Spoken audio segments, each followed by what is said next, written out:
Allah Quranda insanların düşüncələrinin hərəkətə keçməsi üçün bir çox eyhamlar eləyir. Bir çox belə ifadələrdən istifadə eləyir. Məgər düşünmürsünüzmü? Bəlkə düşünəsiniz. Ağıl sahibləri ibrət götürsünlər deyə. Bu cür ifadələrdən istifadə eləyir. Hamımız bilirik ki, İslam dinində düşünmək, təfəkkür eləmək çox önəmlidir. Hətta məşhur bir hədis var. İmam Cəfər Sadiq əleyhissalamdan bir hədis var ki, bir saat düşünmək, bir saat təfəkkür eləmək, bir illik ibadətdən daha əfsəldir, daha üstündür. Nəyə görə deyirlər? Bir saat düşünmək, bir illik ibadətdən daha əfsəldir. Mümkündür ki, insan bir saat düşünməklə bir illik ibadət yolunda getdiyi təkamül yolunu qət eləsin. Yəni, düşünməyə əxlaqi, mənəvi kamillik pəncərəsindən də baxa bilərik. Düşüncə insanı mənən zənginləşdirir, mənəviyyatca ucaldır və zirvələrə qaldırır. İnsanın ən üstün xüsusiyyəti insanın düşünə bilən varlıq olmasıdır. İnsanı başqa canlılardan fərqləndirən başlıca xüsusiyyəti də onun düşünə bilən varlıq olmasıdır. Hətta nəinki başqa canlılar, bir insanı digər insandan da dəfələrlə üstün eləyən, zirvələrə qaldıran onun düşüncəsidir, onun tərzi təfəkkürüdür. Və bu söz var, bu o qədər aydın ifadə edir ki, tərzi təfəkkürü, təfəkkür tərzi, təfəkkürünün işləmə mexanizmi, forması, yolu, xəritəsi ki, necə işləyir? Hamı baş işlədə bilər. Amma hamının baş işlətməsi Qurandakı gözəl, xoşbəxt sonluğa çatdırmır. Baş işlədib pul əldə eləmək, baş işlədib vəzifə gəlmək, baş işlədib mülk əldə eləmək, baş işlədib bir çox dünyavi xeyirlərə çatmaq Quranın çağırdığı tərzi təfəkkür deyil. Quranın çağırdığı tərzi təfəkkür odur ki, sənə verdiyim ağlı, şuuru, düşüncəni o tərz istifadə elə ki, sən məni tap, mənə çat.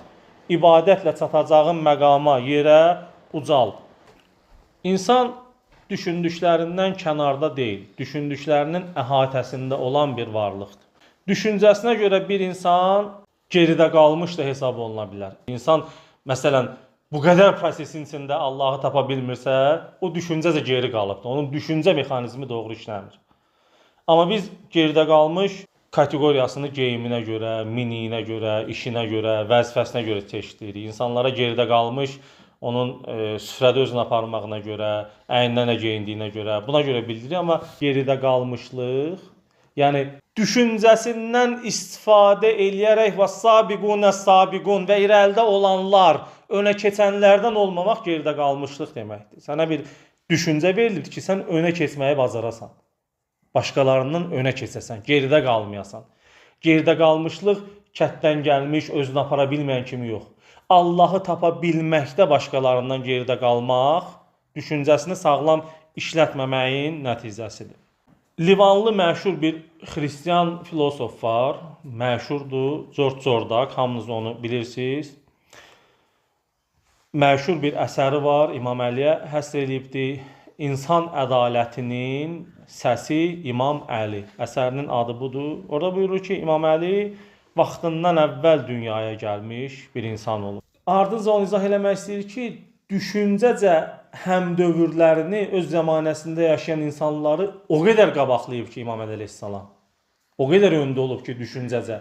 Düşüncəsini o qədər aydın, o qədər iti istifadə eləyib, öz həmdövrlərini o qədər qabaqlayıb ki, ona görə deyir ki, vaxtından əvvəl dünyaya gəlibdir. Yəni, daha sonralar onu anlayacaq şuurun formalaşdığı bir vaxtda dünyaya gəlməli idi. Onu izah eləməyə çalışır. Düşüncəcə öz müasirlərini qabaqlamaq. Doğrudan da əsl müasirlik budur.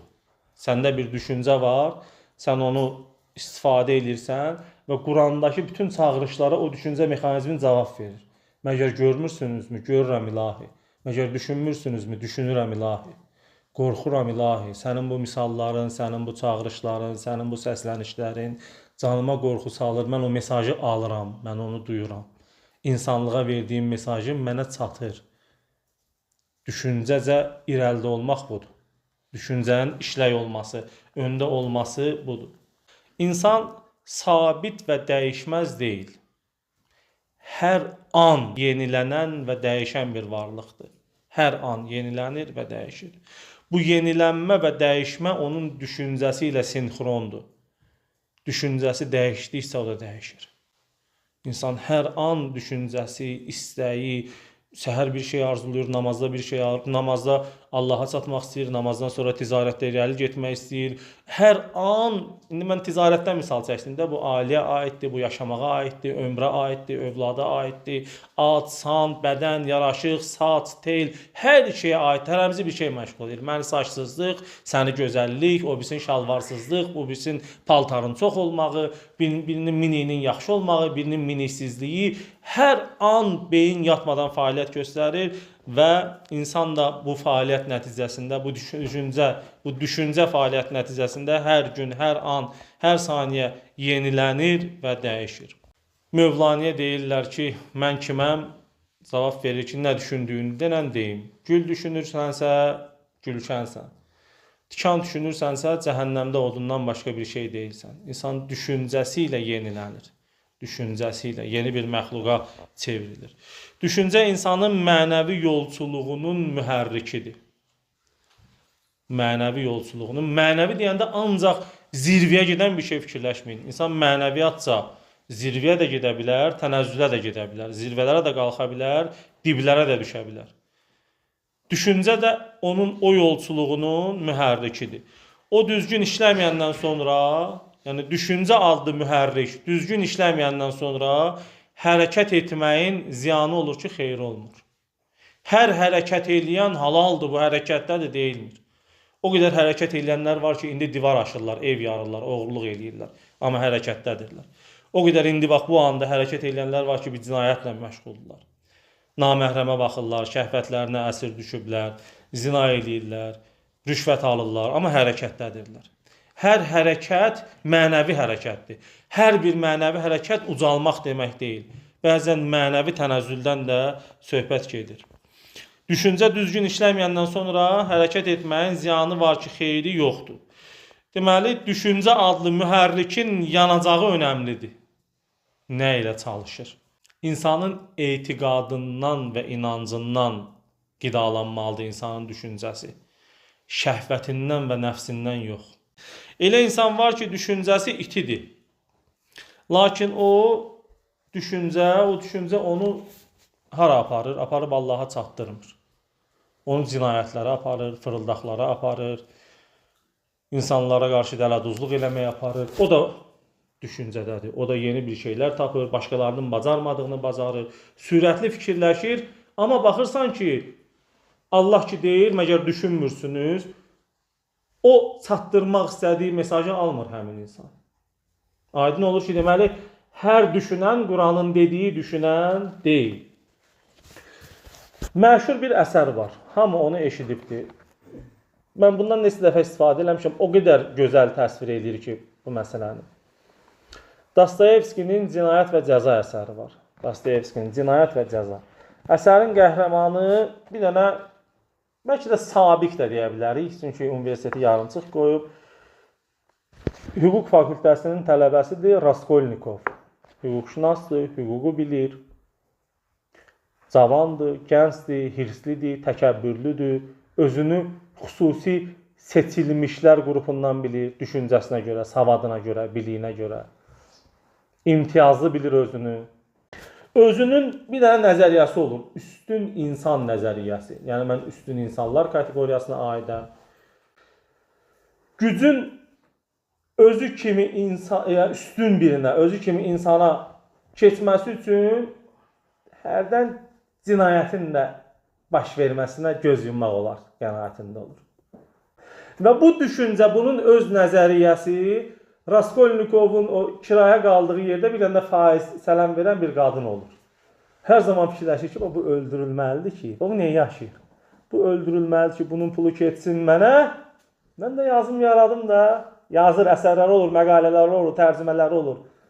Keçsin mənə bu düşüncə bunu içdən yeyir, əsərdə onun bir daxili aləminə baş vurur. Gah hə deyir, gah yox deyir. Axırda o üstün insan nəzəriyyəsi qalib gəlir, faizli qadını öldürür və hüququ bildiyinə görə, işi mükəmməl gördüyünə görə bütün istintaq hərəkətləri gəlib buna çıxmır. Tamamilə bundan yan keçir. Müstəntiqin ağlına gəlsə də əsasları olmur və bunun günahsızlığı sübut olur. Amma bunu axırda vicdan rahat qoymur. O pula dəymədən, o qadından əldə elədiyi pula dəymədən gedir özü etiraf edir, cinayəti etiraf edir. Sürgün eləyirlər bunu. Sürgün eləyəndən sonra bu Sibir tərəfə gedir. Orada bir Sonya adında bir dindar qızla rastlaşır. Orada bir eşq bunun üstün nəzəriyyəsini məhv eləyir. Dostoyevski buradan tərəfə artıq insan yeni bir məxluq olaraq ortaya gəlir. Biz buna dirilmə də deyə bilərik. O insanın fədakarlıqdan sonra yeni bir insan kimi ortaya çıxmasından söhbət açır. İnsan düşünən varlıqdır, dedik. Düşündükcə insan yenilənir, ya yaxşıya doğru, ya pisə doğru. Nə düşünməsi isə çox önəmlidir. Düşüncəsinin, düşüncə mühərrikinin hardan qidalanması çox önəmlidir. Çünki insan düşündüyü şeyə çevrilir. Ona görə də dinimiz düşüncəyə nəzarəti çox önəmli sayır. Dua mı eləyərsən? Gör, bacarırsan əvvəl qonşuları dua eləməyə. Onu bacarsan, ayrı xeyirlər gələcək. Riyazi, iqtisadi hesablamalarla düzgün deyil. Xeyir ola birinci qonşuya mən dua eləyim. Amma məqsəd orada səni daxilən yeniləməkdir. Səndən yeni bir varlıq yaratmaqdır. Sən elə bir varlıq ol ki, başqasını özündən qabağa sala bil. Görün, bu dərsi ala bilirsiniz ki, əvvəlcə başqaları. Düşüncəndə gedən Allahdan bir şey istəmə prosesində əvvəlcə başqaları. Yaxşı düşünməyi, yaxşılıqları düşünməyi, Allahla bağlı təfəkkür etməyi dinimiz faydalı bilir. Və çox təəssüflər olsun ki, biz bəzən bir ailə başçısı kimi ticarətlə məşğul olan, işləyən, borc qaytaran, borc verən, iş quran adamlar kimi beynimizdə gedən proseslərin çoxu hamısı rəqəmsaldır, hamısı rəqəmə bağlıdır, hamısı riyaziyyata bağlıdır. Nətər alım, nətər verim, hardan borc alım, kimə 3 nəfər nətər borc tapım, o borcları necə əli-vəli papaq eləyim ki, nəticədə mən belə. Bizə deyirlər ki, bəzən özünüzə vaxt ayırın. Ona görə deyirlər gecə durun, ona görə deyirlər ziyarətgaha gedin, ona görə deyirlər məscidə gedin, bir küncə çəkilin, dua eləyin.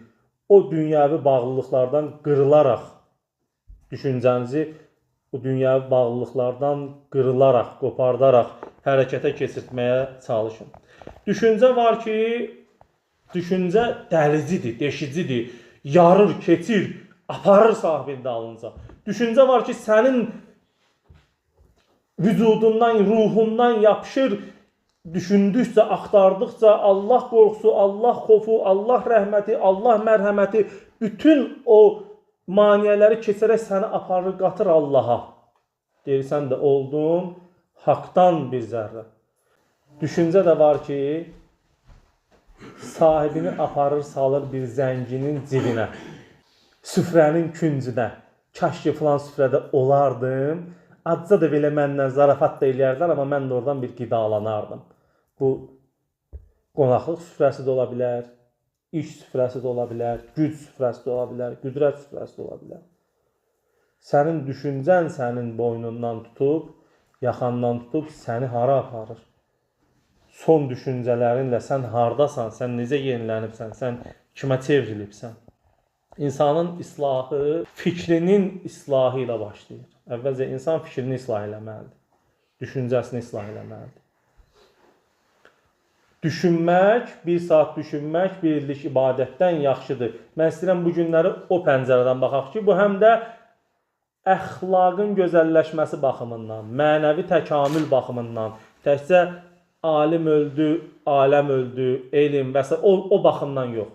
Həm də düşüncə bizi təzkiyə eləyir, təmizləyə bilir. O düşüncə səni qata haqqa, haqqın bir parçası, bir zərrəsi eləyər.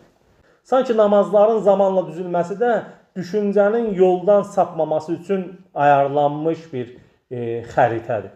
Ki, günə Allahı düşünərək başla, başqa şeylə yox. O cürdə nahara çat, günortaya çat və o cürdə axşama keçir. İnsan öz üzərində ixtiyar sahibi olmaq istəyirsə gərək düşüncəsini tənzimləsin. Düşüncəsini tənzimləməkdən ötürü bu bir reseptdir. Müəllifi mən deyiləm. Resept budur ki, xüsusi bir vaxtınız olsun ki, övladlarınız belə, məhrəminiz belə, işiniz belə, dostlarınız belə o vaxtınızdan da məhrəm olub ikinizin arasına girməsin. Bir sən ol, bir də özünə ayırdığın o vaxt.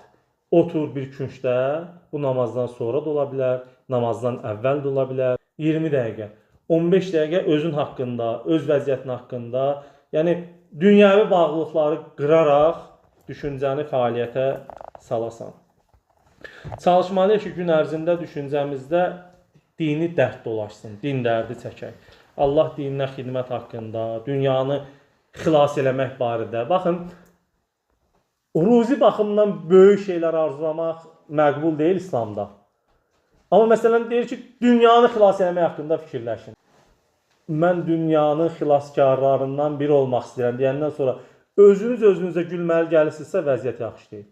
Zaten İmam Zaman ağanı çağırmaq, o xilaskarlara qovuşmaq istəyidir. Deməli, o istəkdə səmimi deyilik. Dünya, yaxşılıqlar barədə ən böyükləri arzulamaq olar. Amma dünyəvi nemətlər baxımından arzuların böyük olmağı məqbul deyil, təqdir edilmir. Düşüncəmizin məşğul olduğu sual nətər eləyim ki, irəli düşüm? Necə irəli düşüm? Sualı olmalı deyil. Düşüncəmizi məşğul edən sual bu olmalıdır ki, mən kiməm, hardayam, vəzifəm nədir? Bizi düşündürən suallar bu olmalıdır. Düşüncə mühərrikimizin yanacağının vəhdən axıb gəlməyini təmin eləməliyik. Quranla əlaqəmiz olmalıdır, mütaliəmiz olmalıdır, dua oxumalıyıq, moizə dinləməliyik, böyük-böyük alimlərin məhzərinə çatmalıyıq, dərdimizi danışmalıyıq. Bunun nəticəsində düşüncə mühərrikimizə gələn yanacağı, yəni onun mənbəyini daha da saflaşdırır. Dünya da bunun üzərində qurulub. Sözümü deyim və yekunlaşdırım. Bütün güclər də buna çalışır ki, Allah Qurandakı çağırışlarla deyir ki, düşüncəniz mən deyən sayağı olsun. Mən deyən xəritə ilə hərəkət eləsin. Şeytan da bunun dalındadır. Dünyadakı bütün güclər reklam vasitəsilə deyir ki, tərzinizi mən müəyyən edeyim. Mən deyəni geyin. Mən deyən sənə xoş gəlsin. Nəyə inanarsan, onu mən müəyyən edeyim. Nəyə inanarsan, onu mən deyim. Necə yemək lazımdır, harda qidalanmaq lazımdır, yeməyin, geyimin, miniyin, dəbi nədir, gəl onu məndən soruş. Dünyada kim haqdır, kim səhvdir, mən sənə deyəcəm, mediada mütəxəssislər çıxacaq, siyasətçilər çıxacaq, onlar danışacaq, sən eləcə onlara inan. Sən özün düşünmə, sən özün axtarma. Şeytan da zaten düşüncəmizə hökm eləmək istəyir, amma bir yandan da Allah bizi çağırır. Bəlkə düşünəsiniz. Vəssalamu aleykum və alə ibadillahis salihin və rəhmətullahi və bərəkatuhu. Salavat istəyir. Allahümmə salli alə Muhammed və alə